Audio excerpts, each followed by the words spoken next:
어, 재림 인사를 마지막으로 한번 할까요? 네. 주님 오십니다. 주님 오십니다.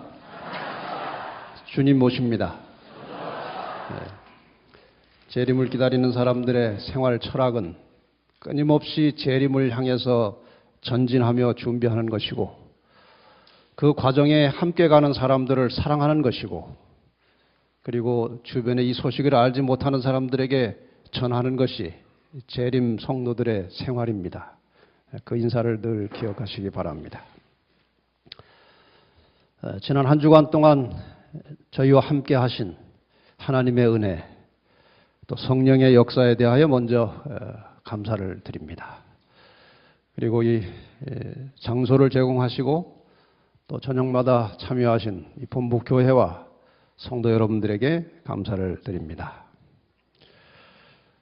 저녁마다 아주 신실한 신앙을 하시는, 그러면서 찬양의 은사를 받으신 분들이 나오셔서 아주 감동의 특창을 주셨고, 특히 마지막에 호소창을 늘 불러주신 우리 김영구 형제에게 감사를 드립니다. 위성으로 또 인터넷으로 모바일로 이 집회의 말씀에 참여하신 우리 모든 사랑하는 신실한 성도 여러분들의 삶에 하나님의 축복이 함께 하시고, 이번에 뿌려진 말씀의 씨앗이 잘 자라서 열매가 되기를 바랍니다. 제가 어제 저녁에 오늘 아침에 그런 기도를 드렸습니다. 하나님, 씨가 뿌려졌는데 성령의 단비를 내려주셔서 이 씨앗들이 싹이 트고 잘 자라서 열매를 맺도록 해달라는 간절한 기도를 드렸습니다. 여러분의 마음밭에 뿌려진 이 말씀의 씨앗들이 꼭 열매로 나타나서 2013년도에는 한국 전역에 전에 없던 영적 부흥의 새로운 역사가 시작되어서 주님의 재림을 촉진하는 우리 한국 재림 성도들이 되시기를 바랍니다. 오늘 마지막 안식일 주제는 본향이 가깝다, 그런 제목입니다. 지금 한 주일 동안 드린 말씀이 아마 미디어 센터에서 DVD로 만들어서 아마 이제 보급을 할 것 같습니다. 그래서 그게 계속 남을 것이기 때문에 제가 상당히 주의를 하고 있습니다. 그래서 가급적 제 말씀 드리지 않고 성경과 예언의 신으로 연결해서 오늘 이 시대의 재림 성도들이 어떻게 살아야 될 것인지 이런 것들을 좀 구체적으로 함께 살펴보았습니다. 그래서 이 집회가 끝난 뒤에도 우리의 신앙이 해이해질 때 다시 한번 펼쳐서 들으시면 또 한번 각성이 되고 우리의 신앙에 큰 도움이 될 것이라고 생각이 됩니다. 역대상 12장 32절에 보면 이사갈 자손 중에서 시세를 알고 이스라엘이 마땅히 행할 것을 아는 두목이 200명이니, 여기에 중요한 낱말은 시세라는 것이고, 그 시세에 맞추어서 합당하게 마땅히 무엇을 행할 것이냐, 이러한 것들을 아는 지도자들이 있었다는 것입니다. 우리 재림교회의 지도자들은 항상 예언의 말씀을 통해서, 성경을 통해서 시세를 살피고 이 시대에 우리 주의 백성들이 무엇을 하고 살아야 될지를 분명하게 제시하는 그런 지도자들이 교회 안에 많이 있어야 하는 것입니다. 아울러서 이 교회 자체가, 제7일 안식일 예수 재림 교회 자체가 온 지구 역사의 시세를 바르게 알고 이 세상을 향해서 마땅히 행할 것을 외쳐야 하는 사명을 또한 우리가 교단적으로, 교회적으로 가지고 있는 것입니다. 마태복음 16장 3절에 보면은 아침에 하늘이 붉고 흐리면 오늘은 낮이 굳겠다 하나니 너희가 천기는 분별할 줄 알면서 시대의 표적은 분별할 수 없느냐. 우리가 지금 이 시대를 보면 정말 주님께서 오실 때가 매우 임박해 있음을 이전 어느 시대보다도 실감나게 알 수 있습니다. 그런데 잘 분별을 못하는 사람들이 많이 있는 것입니다. 지구 역사는 명확하게 한 방향을 향해서 가고 있습니다. 인간의 창조와 타락이 있었고, 타락한 인간을 구원하시기 위해서 예수님께서 십자가에 돌아가셨습니다. 그리고 부활하시고 승천하시면서 다시 오시겠다고 약속을 하셨습니다. 재림하실 것입니다. 예수님의 재림을 통해서 우리가 지금은 믿음으로 구원받고 이 땅에 발을 딛고 살고 있지만, 재림하시는 그날에 마침내 영원한 생명으로 들어가게 되는 것입니다. 이 주님께서 언제 오실 것인가? 이것이 우리의 큰 관심사입니다. 성경에는 그 날과 시는 아무도 모른다고 했습니다. 날과 시를 알면 좋겠습니까? 안 좋겠습니까? 아마 큰일 날 것입니다. 만약에 2014년 1월 1일에 주님이 오신다고 알면 아마 대부분의 사람들은 2013년 12월 셋째 주까지 마음대로 살 것입니다. 죄짓고 방탕하고 그러다가 마지막 한 주일에 금식 기도로 들어갈 것입니다. 주님 용서해 주십시오. 그렇게 되면 주님 오시기 전에 세상은 일시에 망합니다. 그래서 모르는 게 약입니다. 그런데 성경에 보면 재림이 가까이 왔음을 알려주는 단서들이 있습니다. 날짜와 시간은 모르지만 지금 예수님께서 어디쯤 오셨다는 것을 알 수 있는 단서가 있는데, 그것은 예언과 징조입니다. 특별히 다니엘서와 요한계시록을 깊이 연구하면 이 예언의 성취를 따라서 우리는 주님께서 오실 때가 얼마나 가까이 왔는지를 깨닫게 됩니다. 아울러서 세상에 일어나는 여러 가지 징조들에 대해서 성경에서 말씀하고 있습니다. 전쟁이, 기근이, 지진, 온역, 이러한 여러 가지 세상에 혼란스러운 일들이 벌어지면 주님께서 오실 때가 되었다는 것입니다. 예언과 징조들을 우리가 다 종합해 보면 이 지구상에 우리가 흔히 말하는 말세는 1800년을 전후로 해서 시작이 되었습니다.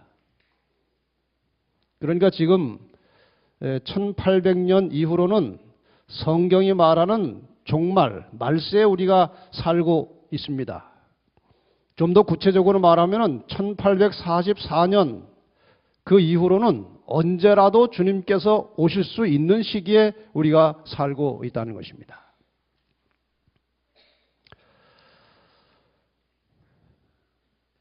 저의 개인적인 경험입니다마는 그리스도인이 성장해가는 과정에서 처음에 사람들은 복음을 통해서 그리스도인이 됩니다. 그런데 복음을 통해서 그리스도인이 된 사람들이 예언의 말씀을 통해서 재림교인이 된다는 사실을 저는 여러 차례 경험을 했습니다. 다시 말하면 제7일 안식일 예수 재림교회에 입교를 해도 예언의 말씀을 깊이 상당한 시간 공부를 하지 않으면 애드벤티스트, 재림교인이 안 되는 것입니다.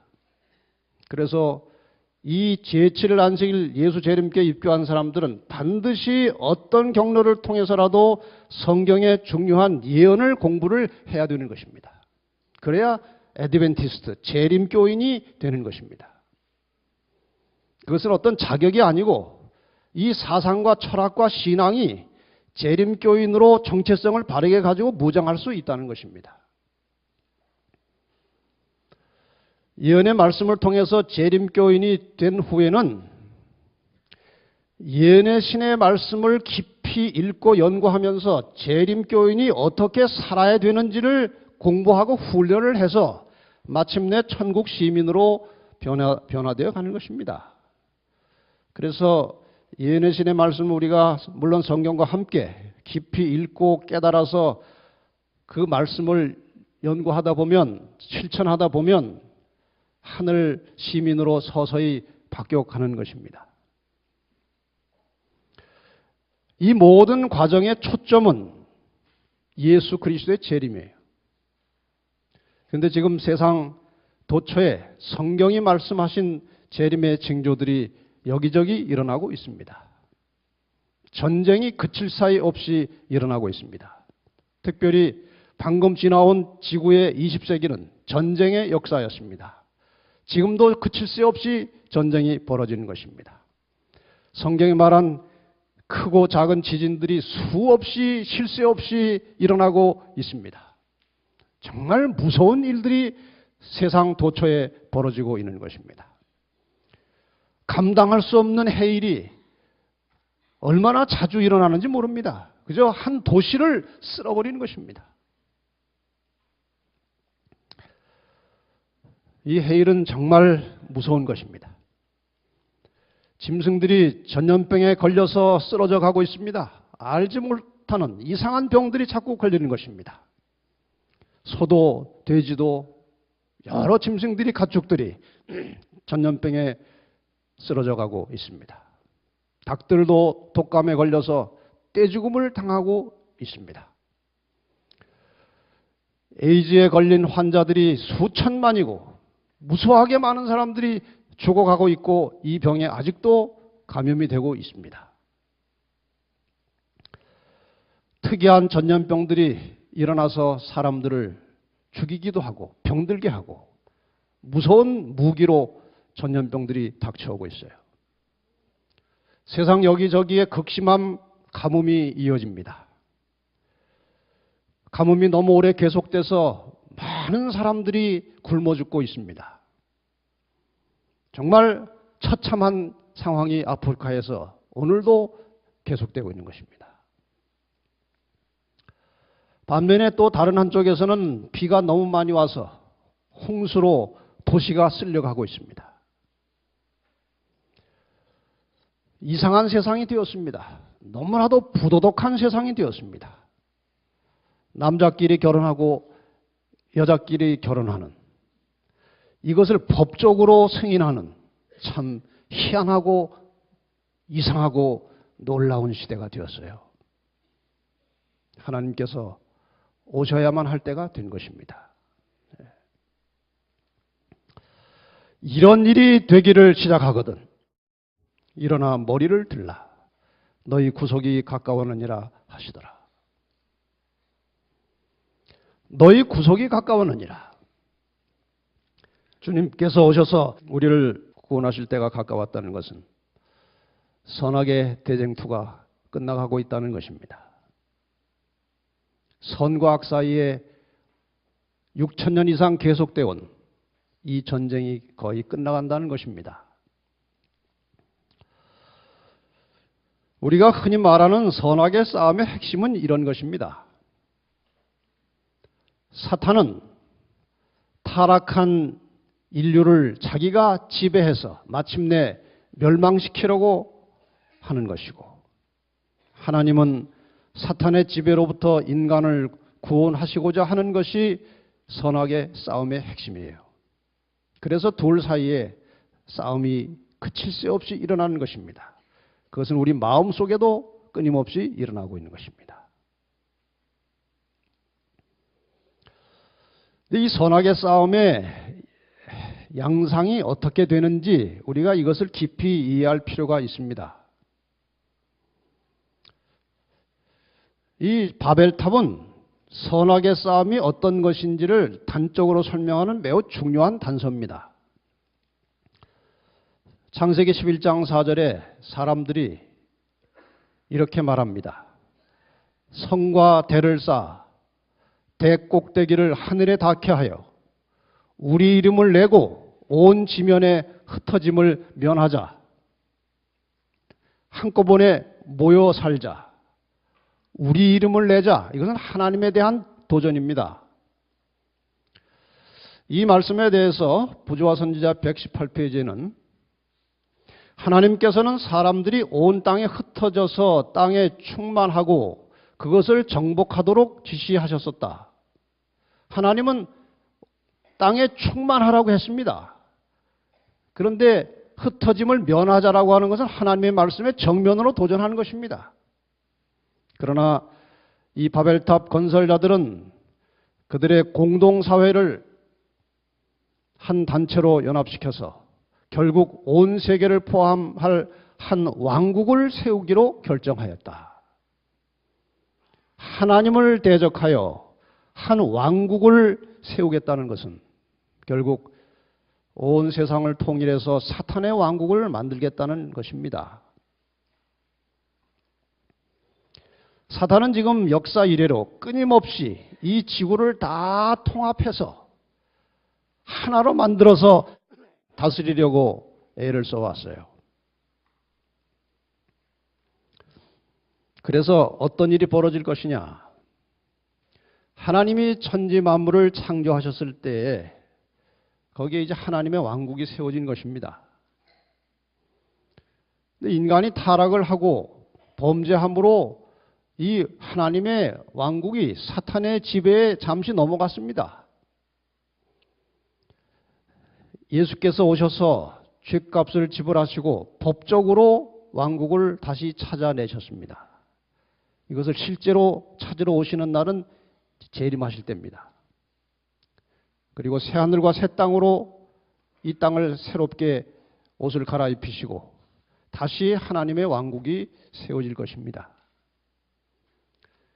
이 재림을 통해서 하나님의 왕국이 세워지기 전에 사탄이 먼저 자기 왕국을 세우려고 하는 것이 이 마지막 시대에 대단히 중요한 징조입니다. 이 일이 지금 매우 구체적으로 현저하게 우리가 알지 못하는 사이에 벌어져 왔고 지금 진행되고 있어요. 그래서 지금 사탄이 세우는 재림 전에 사탄이 세워보려고 하는 왕국이 소위 신세계 질서, 영어로 하면 New World Order라는 것입니다. 또 다른 말로 하면 세계 단일 정부를 만들기 위해서 지금 아주 비장한 각오를 가지고 그 지도자들이 노력을 하고 있습니다. 이것은 성경에도 이미 예언이 되어 있었습니다. 계시록 13장에 보면은 한 짐승이 나오는데 그 짐승이 성도들과 싸울게 될 것이고 족속과 백성과 방언과 나라를 다스리는 권세를 받으니 죽임을 당한 어린 양의 생명책의 창세 이후로 이 이름이 기록되지 못하고 이 땅에 사는 자들은 다 그 짐승에게 경배하리라. 사탄의 왕국이 된다는 것입니다. 잠시. 또 다른 표현이 있습니다. 13장 16절 17절에 그가 모든 자 곧 작은 자나 큰 자나 부자나 가난한 자나 자유인이나 종들에게 그 오른손이나 이마에 표를 받게 하고 누구든지 표를 가진 자 외에는 매매를 못하게 하니라. 이 매매를 못하게 하는 일을 성취시키려면 온 세계가 하나의 경제체제로 들어가야 하는 것입니다. 단일 정부가 만들어져야만 이 매매를 못하게 하는 일이 가능한 것입니다.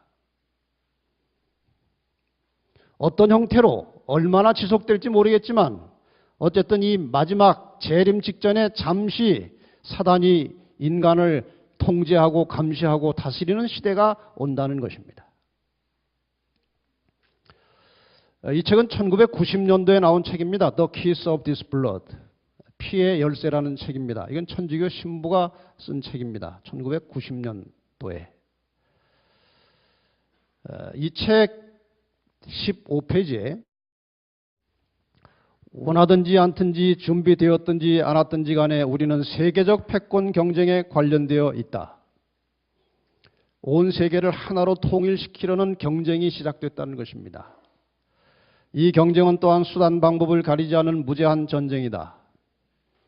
일단 경쟁이 끝나면 세계와 그 안에 있는 모든 것, 즉 개인으로서나 국민으로서의 우리들 생활 방식과 가족 관계와 직업, 무역과 상업과 화폐, 교육 제도와 종교와 문화, 그리고 이제까지는 우리 모두가 자동적으로 향유하고 있던 시민권, 이건 자유를 말하는 것입니다. 이 모든 것이 영원히 철저하게 변형되어 있을 것이기 때문이다. 이 세계 단일 정부가 만들어지면 지금 오늘 우리가 누리고 살아가는 모든 제도가 하루아침에 다른 모습으로 바뀌겠다는 것입니다. 이것이 1990년도의 한 이야기입니다. 근데 그 뒤로 지금 몇 년이 지났습니까? 22년이 지났습니다. 그 사이에 이 경쟁은 치열하게 벌어졌습니다.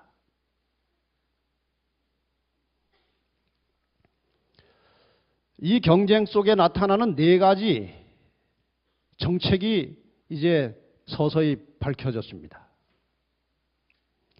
이 신세계 질서를 만들어가는 과정에서 네 가지 정책은 경제 통합, 종교 통합, 정치 통합, 그리고 지적 통제라는 것입니다.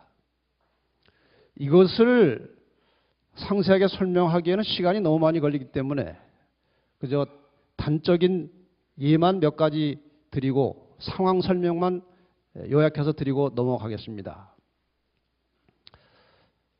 첫째, 이 정치 통합에 대하여 계시록 13장 2절 4절에 이미 예고해 놓았습니다.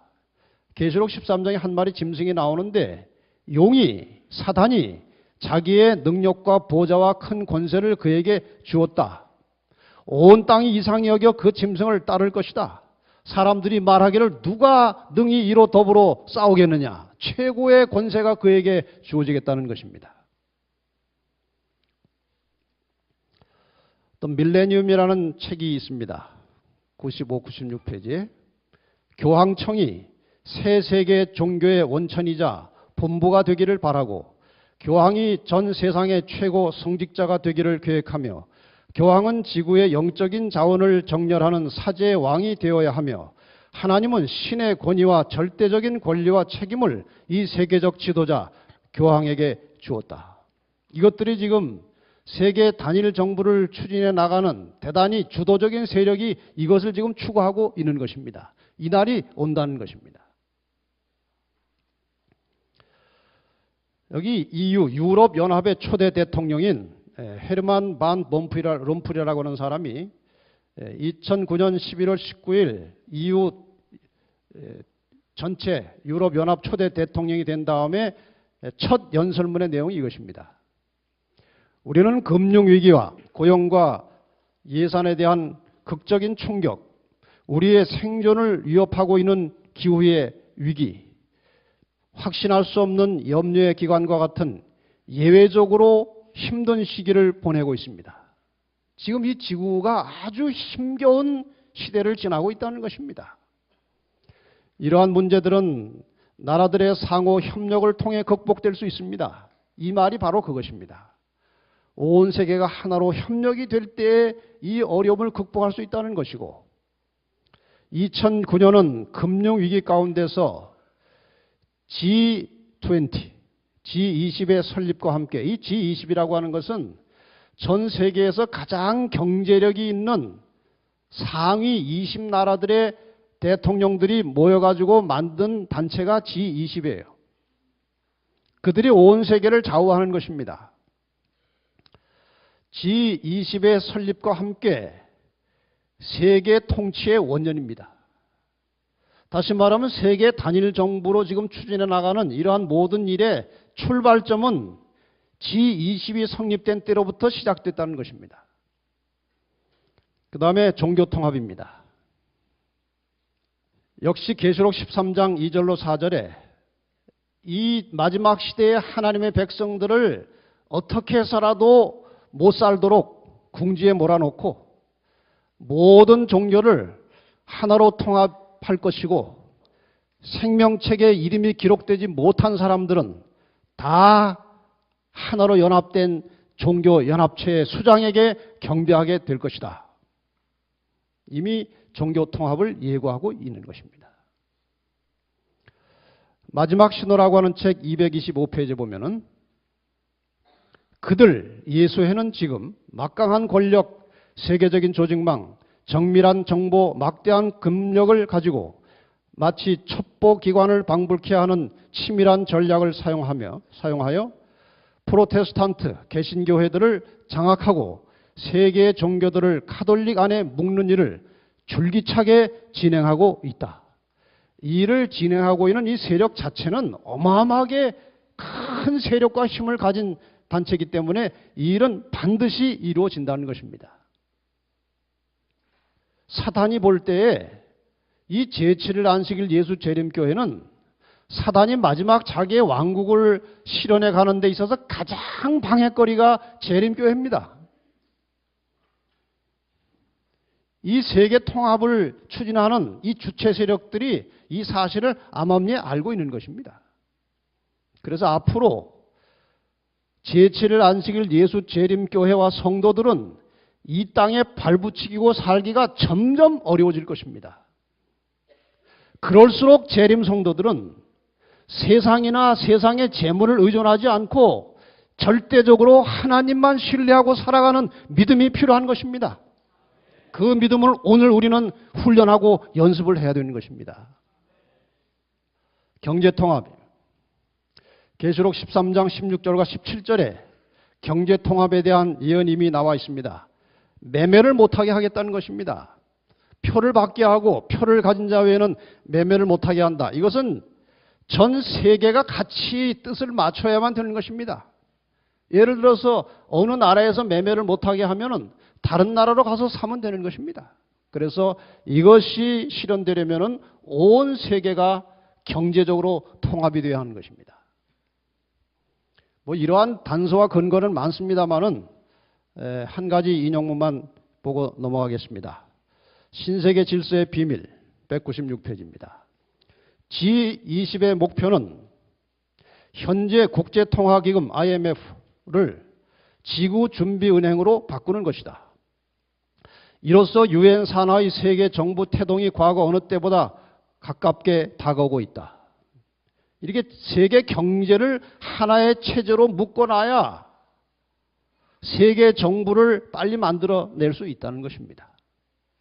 세계보호은행은 세상의 부실 은행들을 흡수한다. 지금 부실한 은행들이 다 흡수되고 있습니다. 이게 지금 우리의 현실로 일어나고 있는 일들이에요. 그 방법으로 세계의 모든 돈이 새 국제은행으로 흡수된다는 것입니다. 이래서 경제가 통합되는 것입니다. 지적 통제. 계시록 13장 15절에 보면 그 짐승의 우상에게 생기를 주어 짐승의 우상으로 말하게 하고 짐승의 우상에게 경배하지 않은 자는 며칠이든지 다 죽이게 하더라. 이 말은 어떤 특정한 세력이 이 지구를 지배하게 되면 그 말을 들어야 된다는 것입니다. 안 듣고는 살 길이 없다는 것입니다. 다시 말하면 철저하게 통제하겠다는 것입니다. 지금 여러분과 제가 살고 있는 이 세계는 매우 빠른 속도로 유비쿼터스 사회로 진입하고 있다는 것입니다. 유비쿼터스라는 말은 아마 여러분들에게 상당히 생소한 말일 수도 있어요. 마지막 성도라는 책 66페이지에 유비쿼터스 사회란 이 땅의 모든 곳에 하나님이 계시다라는 뜻의 라틴어지만 21세기에는 컴퓨팅이 하나님 대신 모든 곳에 존재한다는 것이다. 이 말은 이전 정보통신부 장관이었던 진대재 씨가 한 말이라고 기록되어 있습니다. 완벽한 유비쿼터스 사회는 완벽한 통제 사회와 맞닿아 있다. 이 유비쿼터스 사회는 아주 편리한 사회입니다. 슈퍼에 가서 물건을 사고 나오면 자동으로 계산이 되는 것입니다.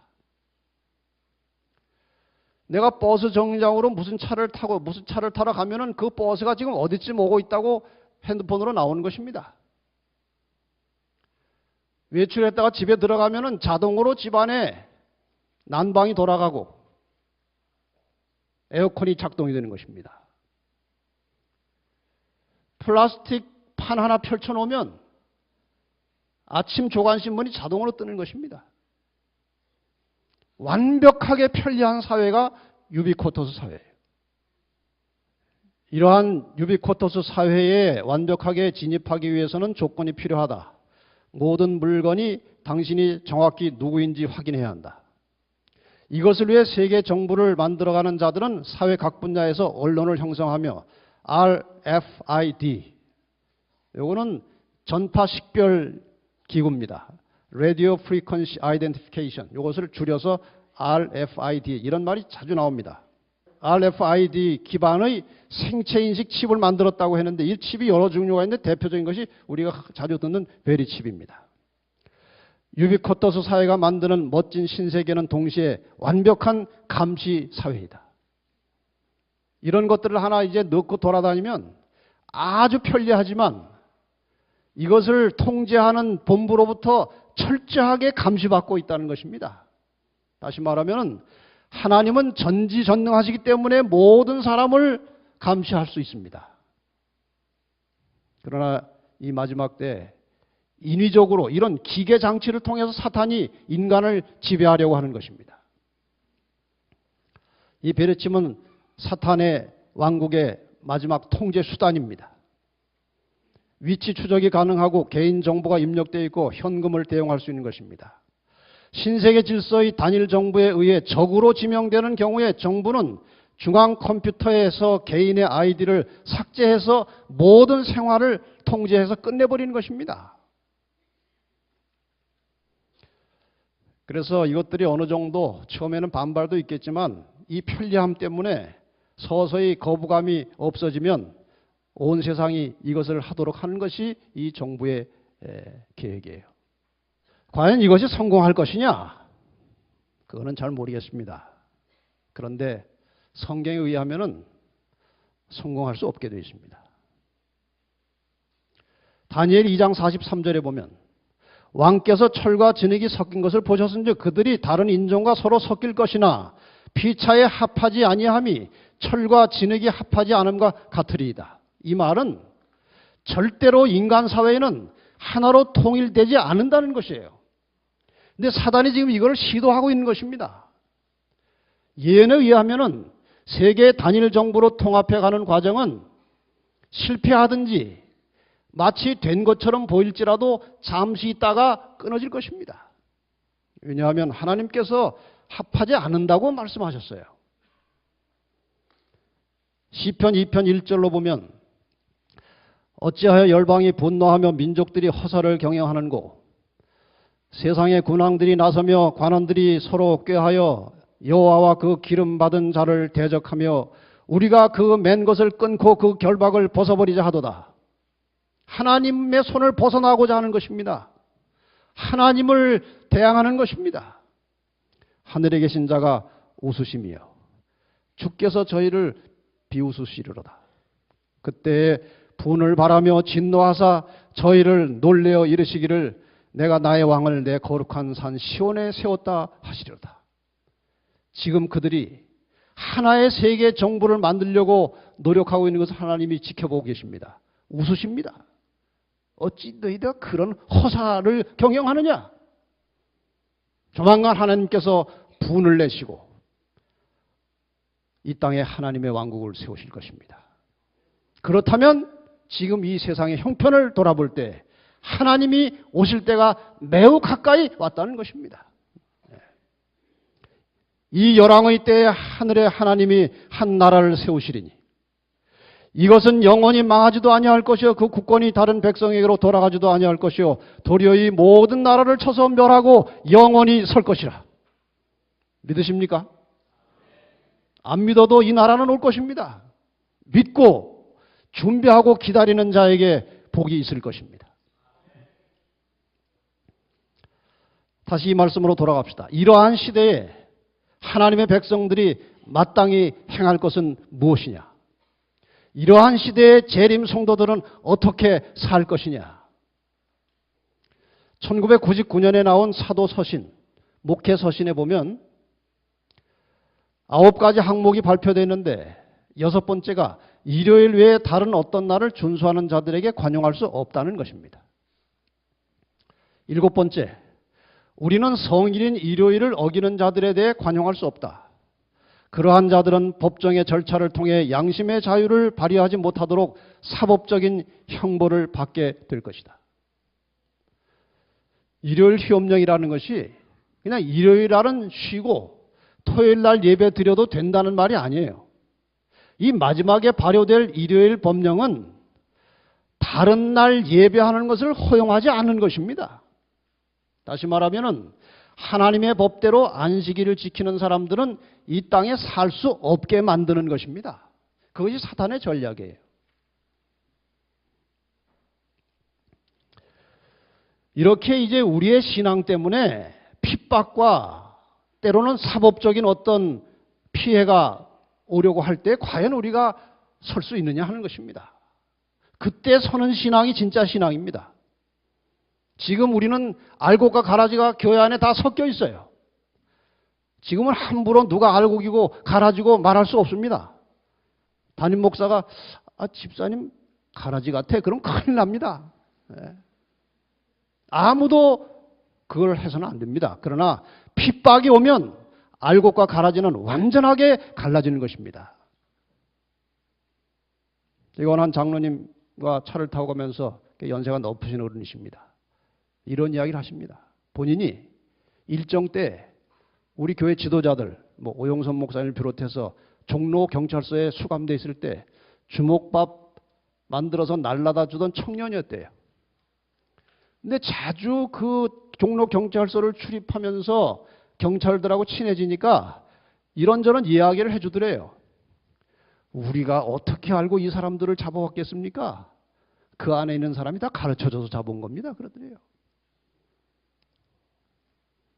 그런 사람이 되지 않으려면 지금부터 준비를 해야 되는 것입니다. 지금 우리가 견고한 믿음에 서서 하나님의 말씀에 목숨 걸고 순종하는 삶이 연습되지 않으면 환난과 어려움이 몰아닥칠 때 일시간에 변질되어서 교회를 대적하는 사람이 될 것입니다. 하나님의 백성들에게 마지막 환난은 필연적입니다. 이 마지막 환난이 올 때 중간부터 보겠습니다. 엘리야를 보호해 주신 하나님께서는 자아를 희생하고 있는 당신의 자녀들을 한 사람도 지나쳐 버리지 않으실 것이다. 하나님의 백성들은 이 고난이 불가피하게 올 것이지만 자아를 희생하고 살아가는 그의 백성들을 하나님께서 돌봐주시겠다는 것입니다. 이러한 위기의 시기에 확고한 믿음과 열렬한 활동이 필요하다고 말씀하셨습니다. 우리는 안일한 기대 속에서가 아니고 하나님께서 어떻게 도와주시겠지. 내가 지금 안식일을 지키고 있고 11조도 잘 내고 있는데 하나님이 어려움에서 도와주시겠지. 그런 안일한 기대 속에서가 아니고 확고한 믿음으로 열렬히 활동하는 가운데 주님을 기다리는 사람들이 되어야 한다. 이건 아주 중요한 말입니다. 그냥 막연하게 재림을 기다려서는 안 된다는 것이에요. 우리가 확고한 믿음을 가지고 100% 하나님을 의지하게 되면 하나님께서 마지막 때에 기적적인 방법으로 우리를 구출해 주실 것입니다. 이 로저 윌리엄스라는 사람은 아주 신령하고 덕망 있는 이 개신교 지도자였습니다. 이 사람이 미국에 네덜란드에 있다가 이제 미국으로 이제 이주해 갔는데 종교의 자유를 찾아서 신앙의 자유를 찾아서 그 나라가 지금 자꾸 이 신앙을 강요하는 것입니다.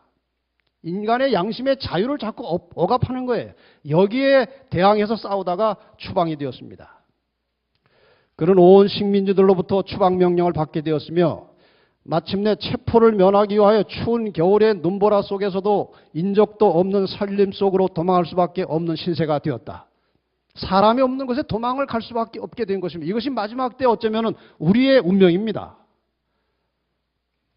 그는 다음과 같이 말하였다. 나는 약 14주간 동안 혹독한 추위 가운데 이리저리 도망 다녔는데 나에게는 먹을 것도 잘 것도 없었다. 그러나 거친 들에서는 까마귀가 나에게 양식을 주었고 이따금 속이 빈 나무가 나에게 숙소를 제공해 주었다. 옛날 엘리야를 먹여 살리신 하나님께서 오늘도 진실하게 완전히 하나님을 신뢰하고 의지하고 사는 사람들의 삶을 하나님이 지켜주시는 것입니다.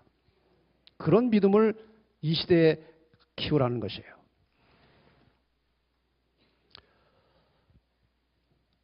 증언보감 2권 44페이지입니다. 나는 만일 성도들이 환난의 때에 들에나 혹은 아무데든지 양식을 저장해 두었다 할지라도 전쟁과 기근과 온역이 휩쓸고 지나갈 때 포악한 자들에게 빼앗길 것이며 낯선 자들이 그들의 밭에서 수확하는 것을 보았다. 지금 뭐 일요일 법령 대비하기 위해서 어디 굴 파가지고 양식 쌓아두는 사람들이 가끔 있어요. 그건 자기만 먹고 어떻게 피해보겠다는 것 같아요. 다른 사람 다 나눠줄 수도 없고. 그런데 여기 그것이 다 뺏길 것이라는 겁니다. 그때는 우리가 하나님께 온전히 의뢰할 때이며 그분께서 우리를 먹이실 것이다. 여러분, 이 마지막에 재림 성도들이 극한 상황에 처하면 하나님이 손길을 내려주시는 것입니다. 하나님께서는 광야에서도 우리를 위하여 식탁을 펴실 수 있는 분이시기 때문이다. 그분은 필요에 따라 엘리야에게 먹을 것을 공급해 주셨던 것 같이 우리를 위하여 까마귀를 보내실 수도 있으며 이스라엘 백성들에게 하셨던 것 같이 하늘로부터 만나의 비를 내릴 수도 있다. 재림 성도들의 고난은 필연적입니다. 피할 수 없는 것입니다. 마지막 사탄의 마지막 발광을 해야 되기 때문에 그런 피할 수 없는 것입니다. 그런데 하나님께서 그때를 위해서 피할 길은 다 가지고 계십니다. 우리는 미래에 대하여 두려워할 필요가 없습니다. 세상 끝날까지 하나님께서 우리와 함께 하실 것입니다. 오늘 우리가 두려워해야 할 것은 세상과 타협하며 하나님의 말씀에 전적으로 순종하지 않은 생활 습관이 점점 굳어지고 있는 것입니다. 이것이 두려운 것입니다. 만약에 우리가 매일의 생활 속에서 하나님의 말씀에 충실하게 목숨을 걸고 순종하는 삶을 산다면 우리는 미래에 대하여 아무것도 두려워할 것이 없는 것입니다. 결단이 필요합니다. 목숨을 걸고 하나님의 말씀에 순종하는 것이 우리의 습관이 되고 우리의 품성이 되어야 할 것입니다. 여기 백미러 거울에 보면 사물이 물체가 거울에 보이는 것보다 가까이 있습니다. 이게 다 있습니까? 차마다? 네. 이렇게 바꾸어서 말할 수도 있습니다. 예수님의 재림이 사람의 생각보다 빨리 올 것입니다. 사랑하는 여러분, 우리의 모든 삶의 초점을 재림에 맞추시기를 바랍니다. 제가 시간이 다 되었지만 결론을 좀 정리하고 끝나겠습니다. 오늘 특별한 날이니까 조금 양해해 주시기 바랍니다. 사람의 육적 건강과 질병에 영향을 주는 요인들이 있어요. 제가 가만히 관찰해 보니까 왜 병들고 왜 건강이 상처를 받나? 왜 어떤 사람은 건강한가? 첫째는 유전인자입니다. 좋은 유전자를 받아야 돼요. 둘째, 성격입니다. 이것이 건강에 영향을 미치는 것입니다. 셋째, 습관입니다. 그리고 환경이에요. 여자는 누구와 결혼했느냐 해서 환경이 만들어지면 남자도 마찬가지지만 치명적인 영향을 받습니다. 좋은 영향도 받을 수 있고 부정적인 영향도 받을 수 있어요. 환경이 건강에 영향을 미치는 것입니다. 영적 건강과 질병에도 영향을 주는 요인들이 있는데 똑같습니다. 어떤 사람은 유전적으로 좋은 인자를 받아가지고 아주 신앙심이 깊은 사람이 있어요. 영적인데 관심이 있고. 또 예수를 믿어도 보면요, 성격대로 믿어요. 말씀대로 믿어야 되는데 대체로 보면 성격대로 믿어요. 전도하는 것도 보면은 상당 부분 성격입니다. 그리고 습관, 그리고 환경. 부모가 핍박하는, 예수 믿는 거 핍박하는 환경이면 영적 건강에 문제가 있는 것입니다. 뭐 이런저런 영적인 환경이 있어요. 이 네 가지 중에 그래도 인간의 의지와 하나님의 도우심으로 가장 빨리 변동을 줄 수 있는 것은 습관입니다. 유전자 우리가 못 바꿔요. 성격 금방 못 바꿉니다. 환경 바꾸기가 쉽지 않아요. 이게 다 바꾸기 어려운 것들이지만 그래도 우리가 먼저 시작할 수 있는 것은 습관을 바꾸는 것입니다. 그 습관 바꾸는 것에 대해서 디모데후서 4장 7절에 경건에 이르기를 연습하라. 그래서 습관을 바꾸라는 것이에요. 여러분, 결단을 내립시다. 결단을 내리고 하나님의 뜻대로 말씀대로 살기로 결심하고 결단을 내리고 각 분야별로 목표를 정해서 연습을 시작합시다. 내 기도 생활을 어떻게 습관 들일 것이냐? 내 말씀 연구를 어떻게 습관 들일 것이냐? 전도, 안식일 지키는 일, 11조 드리는 일, 이 모든 것에 하나님의 말씀에 입각한 습관을 만들어 가야 하는 것입니다. 예배 출석. 어떤 사람은 지각하는 것이 습관인 사람이 있어요. 어떤 사람은 꼭 1분 전쯤 오는 것이 습관이 된 사람이 있어요. 어떤 사람은 교회 와서 조는 것이 습관이 된 사람이 있어요. 헌금하는 것, 구제하는 것, 절제생활, 이 모든 것에 대해서 목표를 세우고 결단을 내리고 연습을 시작하는 것입니다. 이 연습이 반복되면 습관이 되는 것입니다. 습관이 쌓이면 품성이 되는 것입니다. 이 모든 과정에서 성령의 역사는 필수적입니다. 내가 결단을 내릴 때 성령을 의존하세요. 내 결심 가지고 안 되는 것입니다. 성령의 도우심을 구하시고 연습할 때도 하나님께 구하십시오. 하나님, 제가 이대로 살려고 하는데 살 수 있도록 도와주십시오. 이 모든 것은 하나님의 은혜와 성령의 역사로 이루어지는 것입니다. 승리하는 영적 삶을 위해서 신앙의 근육이 필요합니다. 신앙의 근육은 경건을 연습함으로 만들어지는 것입니다. 경건의 연습이란 목숨을 걸고 하나님의 말씀에 순종하는 훈련을 하는 것입니다. 그래야 바뀌는 것입니다. 마태복음 7장 24절 말씀.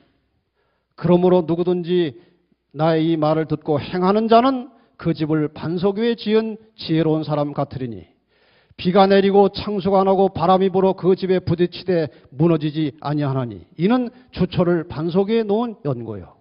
나의 이 말을 듣고 행치 아니하는 자는 그 집을 모래 위에 지은 어리석은 사람 같으리니 비가 내리고 창수가 나고 바람이 불어 그 집에 부딪힘에 무너져 그 무너짐이 심하니라.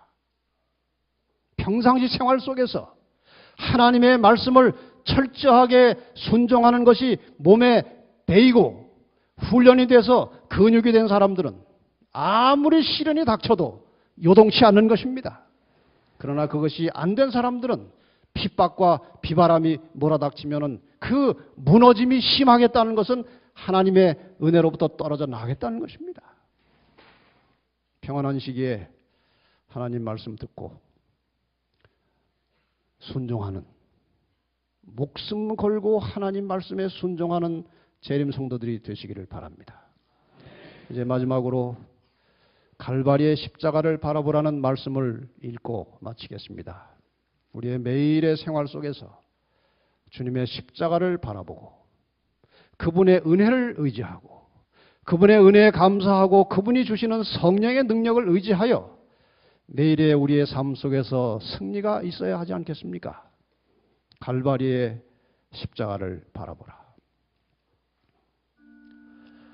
갈바리의 십자가는 우리가 지금 왜 그리스도를 사랑해야 하며 또한 우리가 모든 일에 그분을 처음과 나중으로 여겨야 할 이유를 제시하며 힘있게 호소하고 있다. 우리는 십자가 아래서 겸허하게 회개하는 자세를 취함이 마땅하다. 우리는 갈바리 산 위로 올라가 십자가를 바라보고 또 고뇌하시는 구주를 바라보면서 의로운 자가 의롭지 않은 자를 위하여 돌아가신 하나님의 아들을 바라보면서 마음의 온유와 겸손의 교훈을 배우게 된다. 말씀 한마디로 큰 무리의 천사를 모아 자기를 돕게 하실 수 있는 그분께서 조롱과 희롱, 모욕과 증오의 대상물이 되신 모습을 주목하라. 그는 자신을 죄의 희생물로 주셨다. 모욕을 받으셨으나 대꾸하지 않으셨고 그가 거짓으로 송사를 당할 때 입을 열지 않으셨다. 그는 십자가 위에서 자신을 살해한 자들을 위하여 무한한 값을 지불하고 계셨다. 그는 그처럼 엄청난 대가를 치르고 산 사람이 잃어버린 바 되기를 원치 않으신다. 그는 자신을 내어주사 한마디의 불평도 없이 채찍에 맞으셨다. 불평하지 않는 이 희생자는 하나님의 아들이었다. 그의 보좌는 영원 전부터이며 그의 왕국은 다함이 없다. 보라, 갈바리의 십자가를 바라보라. 그대를 위하여 고난당하신 거룩한 희생을 바라보라. 하나님의 아들은 우리를 위하여 버림당하시고 멸시받으셨다. 그대가 믿음으로 십자가의 모든 장면과 그 가운데 그리스도의 비애를 바라본다면 그리스도께 그대의 비애와 그대가 받는 시련을 말할 수 있겠는가? 그리스도께서 자기를 욕하고 죽이는 자들을 향하여 창백하고 떨리는 입술로 아버지여 저희를 사하여 주옵소서, 자기들이 하는 것을 알지 못함이니이다 라고 기도하시는데도 그대가 원수에 대해 복수의 마음을 품을 수 있겠는가? 우리는 죄의 속박과 타락에서 우리를 구하여 당신의 오른편에 앉으시려 자신을 굴복시킨 하나님의 아들의 깊은 그 손을 외면하지 말아야 한다. 우리는 바로 지금 우리의 품성의 두루마기를 어린 양의 보혈로 희게 빠는 일에 헌신해야 할 얼마 남지 않은 소중한 시험의 시기에 살고 있다. 그리하여 우리는 위대한 순백의 보좌 곁에 흰옷 입은 무리로 서게 될 것이다. 우리의 모든 인생의 목표를 주님의 재림을 향하시기를 바랍니다. 우리의 살아가는 모든 과정에서 순간순간마다 하나님이 우리에게 주신 삶의 원칙, 생명의 원칙을 목숨을 걸고 순종하도록 결단하시기 바랍니다. 마침내 이러한 삶의 결과로 하늘 유리 바닷가에 다 함께 서서 모세와 어린 양의 구원의 감사의 노래를 부르는 그날에 그 자리에 함께 서시는 재림 성도들이 되시기를 바라면서 말씀을 마치겠습니다.